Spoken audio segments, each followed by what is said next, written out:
The DOL's guidance doesn't prohibit the capturing of rollovers by fiduciaries. A lot of people say that it does. You'll hear folks say, if you're a fiduciary, you can't capture rollovers from retirement plans anymore. It's just not the case. It's just that you have to be careful about how you do it. And it does highlight the issues. So what are those issues that are highlighted? Well, first, don't make a recommendation. If you make a recommendation and you're already a fiduciary to the plan, the Department of Labor is going to say that you are acting as a fiduciary making that recommendation. Therefore, you have to make a recommendation that is in the participant's best interest. If it's in their best interest to leave the money in the plan, and you have to go through an analysis to do this. If it's in their best interest to leave the money in the plan, then you have to recommend that they leave it in the plan. Remember what I said about expense ratios of investments? That'll be one of the measuring sticks for seeing where it's in their best interest to put their money. On the other hand, there are countervailing considerations.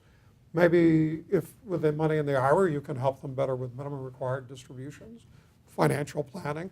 Maybe you can aggregate their assets and develop an overall portfolio, holistic planning.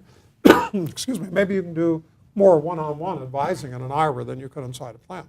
Those are the kinds of considerations that you're going to have to think about now. But if you make a recommendation, not only does it have to be a good fiduciary recommendation, but the Department of Labor would take the position that you can't use your advice to make more money for yourself. So if you're charging 25 basis points for your advice to the plan and 100 basis points for advice in an IRA, it's a conflict of interest. That's why the DOL is now referring to the fiduciary advice proposal as the conflict of interest proposal, because the conflicts of interest have really hit the radar screen, with FINRA as well, by the way, not just the Department of Labor. So how do you get around that? It was very hard. I mean, I disagree with the DOL position, so it's a little awkward for me to talk about it. That's why I keep saying it's the DOL position rather than the law, because I think they're wrong. But still, they're the Department of Labor, and if you can avoid getting into trouble with them, you'd prefer to do that. So what do you do? Well, the main thing I think you do is education. You talk to the participant about what's important to them, about the services you can provide on a personal level versus those that are in the plan, about the costs of your advice in the plan and out of the plan, about the investments that you can put them in. For example, if you're an RIA fiduciary, maybe inside an IRA you would put them all in no-load index funds. That would be a lower cost than in the plan. I'm just saying there's a conversation that needs to be had depending on how you do business and where you think the value is and where the participant thinks the value is. It's a longer conversation than you're used to having in the past. So I'd say start off by not making a recommendation. Have educational materials, and we've been creating some to help people with this issue, RIAs and broker-dealers. Have educational materials that say, here are the 4 options for taking a distribution out of a plan. If you think about it, when a participant's entitled to a distribution, there are only 4 options. And you can mix and match them, but only 4. Leave the money in the plan, transfer the money to the plan of a successor employer if you're not retiring, but you're actually going to go somewhere else. Take a taxable distribution and roll over to an IRA.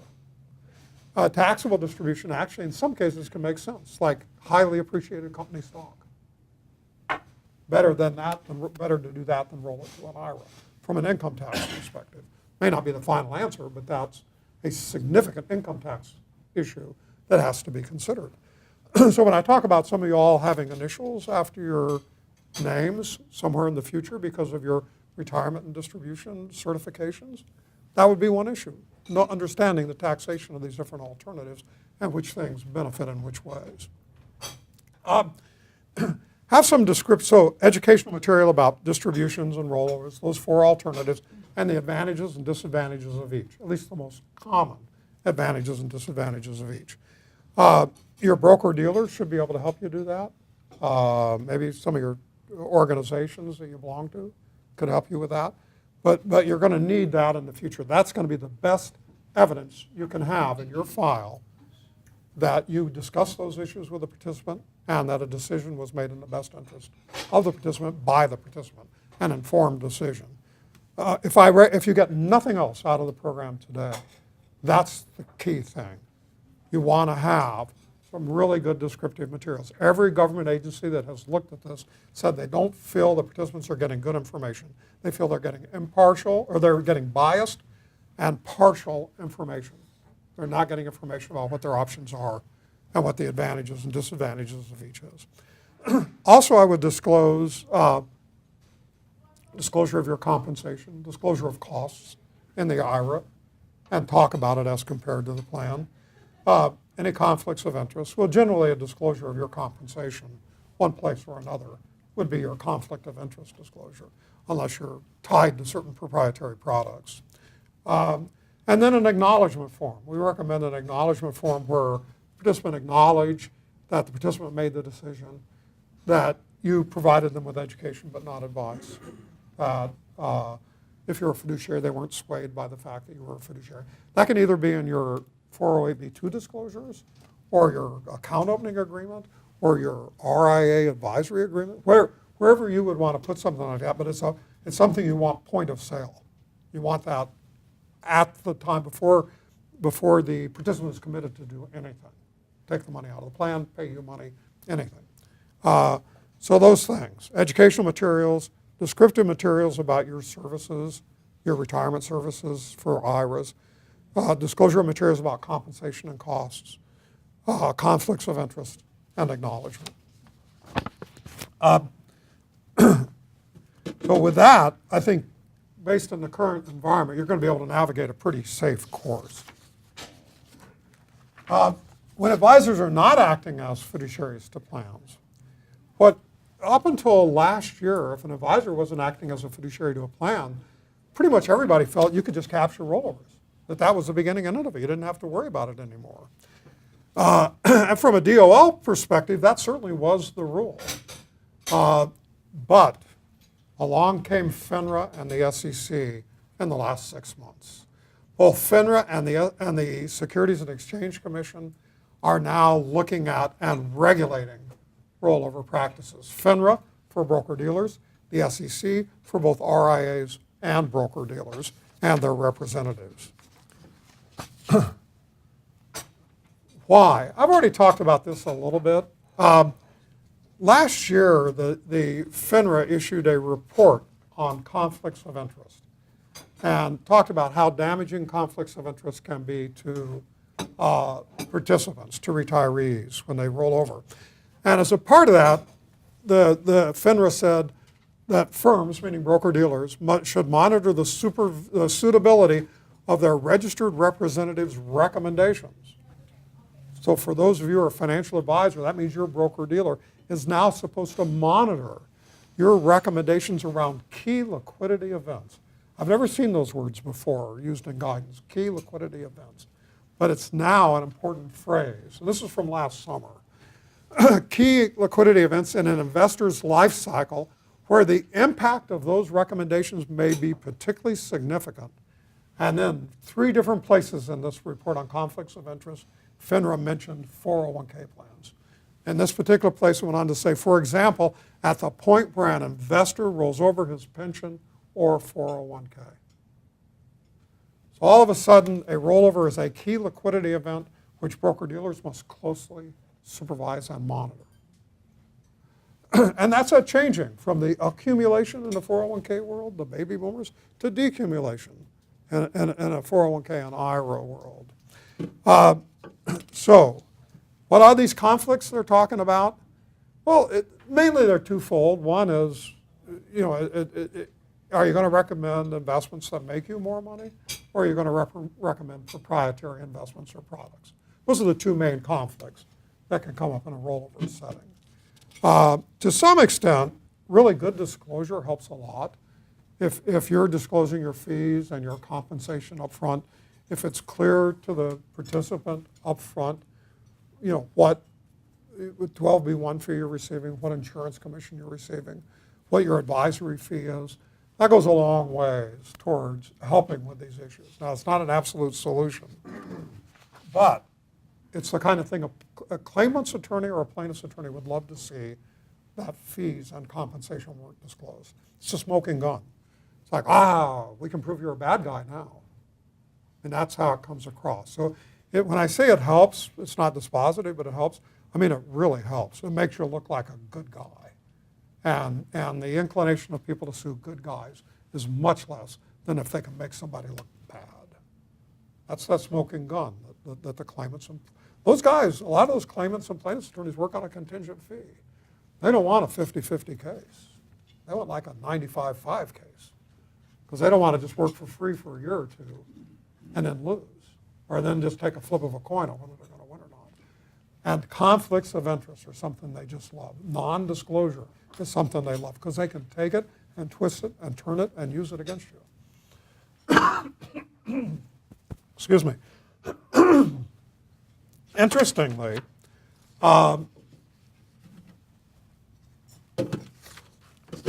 FINRA and the SEC both have said not only does the broker-dealers and RAs have to supervise this now, but we're going to examine it. Both the SEC and FINRA put rollover practices on their 2014 examination priority list. So they're both going to be looking at that. And interestingly, one of the things they're going to look at is people who capture a large volume of rollovers. And I think what they're going to do is say, well, show us where you discuss the alternatives with the participants, where you talk to them about leaving the money in the plan or transferring it to a new employer. So that, again, when I say having that educational piece, the 4 options, the advantages and disadvantages in your file, having that built in as a part of your regular process, that will help you a ton with a FINRA or an SEC examination. I would also point out that part of the way that the Department of Labor is doing this, that FINRA is doing it, is FINRA says when an advisor recommends to a participant that they take a distribution, that recommendation is necessarily a recommendation that they liquidate their account in the 401k plan, that they sell all the mutual funds in the 401k plan and reduce it to cash so they can get a distribution. Therefore, a recommendation to take a distribution is a securities recommendation, meaning it's subject to the suitability standard. They go on to define the suitability standard, in this case, rigorously. Really tough. And we'll get to that in a minute. But I want you the methodology by which they got there is kind of interesting. Nobody's really taken this approach before that I'm aware of. But now that they've done it, think about what the DOL might do when the DOL comes out with the fiduciary advice regulation next January. If FINRA's already done that, how far is the DOL, would you guess? We don't know. But how far would you guess the DOL is from saying a recommendation to take a distribution is a recommendation to sell the investments in your accounts, therefore it is fiduciary advice. That's where I think the Department of Labor is going. And that's why I'm saying be careful of recommendations. Try to develop a practice around education. Education sounds very vague right now. I'll try to get it more specific because some of y'all are probably thinking education. People don't want education. I can pretty well guarantee you a few years ago my teenage son didn't want education, but it certainly didn't want homework. But I think that people I think there's a way to do education where it can be meaningful. So it's beyond sort of that pablum version of education that we tend to think about. Okay, so here's your decision point. Are you going to do education or are you going to do recommendations? You're going to have to make a decision about that because you're going to be in one category or another. Under education, if you have unbiased and relatively complete materials that the participant can look at, that you can go over with them, then you're not going to be making recommendations. You're not subject to the FINRA suitability standard, and you probably won't be subject to the prudent man standard under ERISA. There's reasons you may want to do that. Now, at first blush, somebody might say, I'm willing to make suitable recommendations. I'm willing to make prudent recommendations. Well, I think once I walk you through what's involved in a suitable recommendation under the FINRA's new perspective, you might say, geez, well, Pete, I'm not going to have to go through that with every participant, am I? The answer is probably, although this is controversial, and there's a lot of lobbying going on right now. Under the prudent man rule, the difficulty is not so much would you make a prudent recommendation, although it involves essentially all the same issues, but it's the prohibited transaction rules. You can't make a recommendation that causes yourself to make more money. So now I've seen cases where that worked, working with an advisory firm that focuses exclusively on participants. and they charge like 100 basis points for managing participant accounts. Well, guess what they charge in an IRA? 100 basis points. So 100, 100. They make the same both places. There is no prohibited transaction. So, and I'll give you some other examples of cases where there's not, but that's the idea. If you're doing it for 50 basis points in the plan, and you do it for 50 basis points in the IRA, there's no prohibited transaction. You just have to make good recommendations. It's the differential in compensation that creates the issue. Okay, yeah. There's a presumption there that the service models are the same, and they're not. At least in most cases, I think most people would find you get a lot more service as an individual client than a participant because you're looking at everything. Because probably most people don't look at the holistic part of what a participant's doing. And some might, maybe these people that are charging 100 basis points, but I don't think most people do that. And at the end of the day, you can give them all the education in the world. What are they going to do? What's your advice? I mean, well, yeah, I'll show you in a minute how I think you can get there. But I do agree with you. I mean, I think part of FINRA probably has it better than the DOL will get it, where they say that even though there are all these factors to consider in making a recommendation in the best interest of the participants, that it's really up to the participant to decide how much weight to put on each factor. And really what you're going to be helping them do is decide how much weight to put on each factor. Does this matter to you? I mean, do you want these extra services that I can provide? This and this and this and this. And I think the average participant will want a feeling of ownership, which the IRA would give them. They'll want a feeling of advice. A good advisor, I think, will really work with them. I think there are some people who don't really work with them, and that person may not have the additional value to offer. But if you're working with somebody and providing them with, helping them with their minimum required distributions, helping them figure out how much they need to live on, what their withdrawal rates can be, how to invest their overall portfolio, not just this one part. I think all those things can add additional value, and you're entitled to charge for it. So that's part of the equation. That's part of what, except maybe in the past you did it on your own head, you assessed it, and you said, here's what I think you should do. Now you got to do that all out loud. That's the big difference. So that means you got to have a pretty good, I wouldn't call it an elevator speech because it's a little longer than that, but that kind of an idea where you need to be able to succinctly say, I think these are the 4, 5, 6, 7, 8, 10 things that are most important to most people I work with, most investors I work with. Let's talk about how important these are to you. And that's the process. And having a little checklist or even just a list that you don't check, but that you can put in that person's file, somewhat like a risk tolerance questionnaire, very much like a risk tolerance questionnaire in the sense that you walk them through it, you fill it out and you put it in the file. This would be that same thing. I think we're now creating it's a risk tolerance questionnaire for you because you're using it to minimize risk, but it's a sort of a retirement and investing questionnaire for the participant because they're looking, security. They're really looking for long-term security.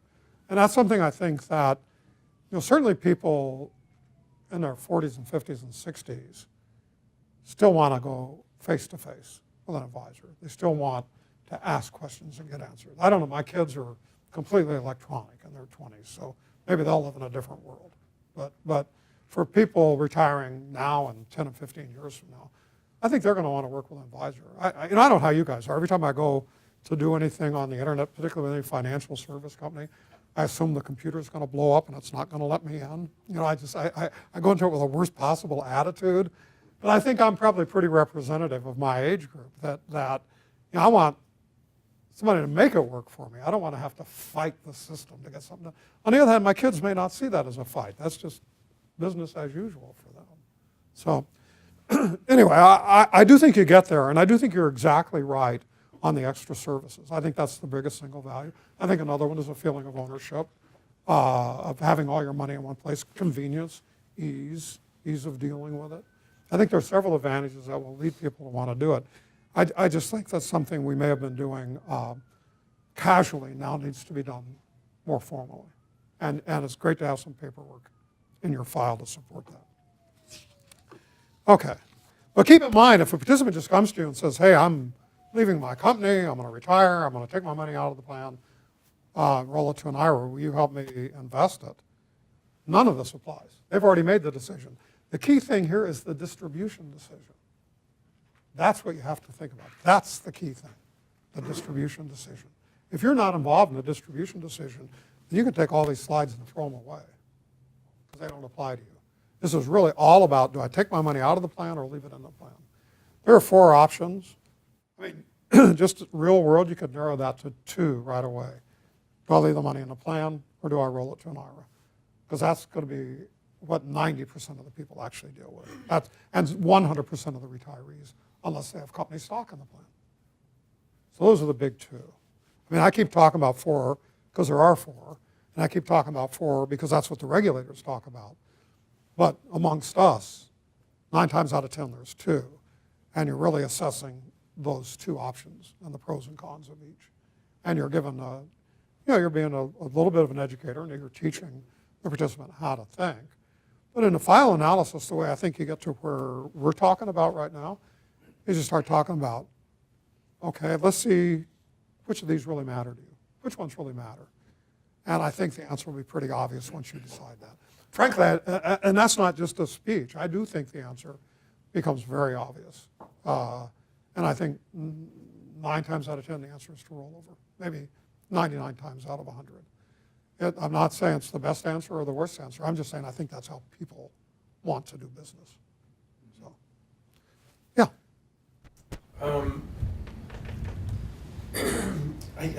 I wanted to distinguish between the distribution decision. So are we talking about soliciting distributions from participants when they terminate, we're actively calling them, versus having the participant give us a call and say, hey, I think I want to roll my money over. How do we distinguish between whether they made up their mind, or how does the DOL distinguish between they made up their mind and they're reaching out to you and saying, hey, I'm thinking about doing this? That's where I think that acknowledgement form I mentioned at the beginning, that you include like with your account opening form or however you do to initiate the intake process for investors, that's where I think you want to have certain acknowledgments in there. I almost envision that as a check the box. I decided to take a distribution before I called Joe. I mean, but you did mention another scenario that I didn't mention earlier though, which is the FINRA rules apply even if you have no relationship to the plan at all. But some guy comes to you and says, hey, I've just left my company, what do I do? Well, then we're like, oh my God, this guy is asking for a recommendation. and that would apply. The FINRA guidance would apply. Now, the DOL doesn't attempt to regulate you, so far at least, unless you already have a relationship with the plan. But the FINRA guidance is independent of any relationship to the plan. It just says if you recommend to somebody they take a distribution, even if you've never met them before in your life, even if you've never even heard of the plan, that is a securities recommendation subject to the suitability standard. Needless to say, this has the broker-dealer community in turmoil. It came out of the blue. One of the great ironies of the guidance is that it starts off by saying, this is a reminder that. And everybody goes, where'd they ever tell us this before? And they didn't. But that's just that's an aside. But the fact of the matter is, you're better off if the guy comes to you and says, I'm retiring, I want to take my money out of the plan, or I've decided to take my money out of the plan. Help me invest in an IRA. And in that case, if you document it somehow in your file and then you help them do it, you're neither educating nor are you recommending. So you're pretty clean. Now, on the other hand, if he says, you'd say, well, let me sit down and talk to you about what matters to you. I mean, you could leave the money in a plan. There's all kinds of IRAs that we could put your money on. Let's talk about what matters to you. Education. And that is far and away the safer route for you. But it helps, obviously, if you have some papers that help you do it, like a little checklist of things to talk about. Sure. This is kind of a two-parter, and you're putting a lot of focus on compliance and all that, and I think it's great. So, from the reading that I've done, I've seen that the Department of Labor is really going after plans, making sure they're compliant. There's been a lot of fees involved the last few years. My question is, to what extent have you seen the Department of Labor going after advisors, brokers of record? And two, the second part of that is, these disclosures that you're talking about, to what extent are they above and beyond the hundreds of pages of disclosures that we disseminate to our clients when we bring them on board. Yeah, so far, the DOL investigations that we've seen have been focused either on undisclosed fees, undisclosed compensation or fees, or on getting fees above and beyond what you said you were going to get. For example, if you said, I'll do this for $1,000, but then you were also getting 12B1 fees, that kind of a thing. So far, going directly to the heart of this, there hasn't been. But keep in mind that FINRA and the SEC, it's just been in the last 6 months that they've indicated their great interest in this. So, take a couple of years for that to get ramped up. The DOL, I'm not sure why, but they really haven't tried to enforce that. What we're seeing from the DOL is they're investigating broker-dealers and RIAs, but they're focusing on where they give fiduciary advice and receive additional fees. So they're looking at the programs that the RIA or the BD has. They're not going down to the individual rep and seeing what they're doing. Now,